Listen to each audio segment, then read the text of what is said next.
అందరికీ షాలోం. ఈరోజు ఎస్తేరు గ్రంథము 7వ అధ్యాయము, 8వ అధ్యాయము, 9వ అధ్యాయం, 10వ అధ్యాయం నుండి ప్రశ్నలకు సమాధానములు. మొదటి సమాధానము, హామాను ముఖమునకు ముసుగు వేసిరి. 7వ అధ్యాయం 8వ వచనం. రెండవ సమాధానము, నా జనులును. 7వ అధ్యాయం 3వ వచనము. మూడవ సమాధానము, ఆనందించి సంతోషముందెను.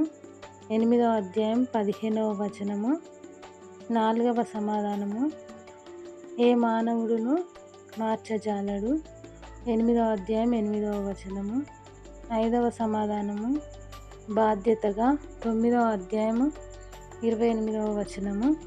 6వ సమాధానము, సమాధానముగా. 10వ అధ్యాయం 3వ వచనము. 7వ సమాధానము, బహుమానములను. 9వ అధ్యాయం 19వ వచనం.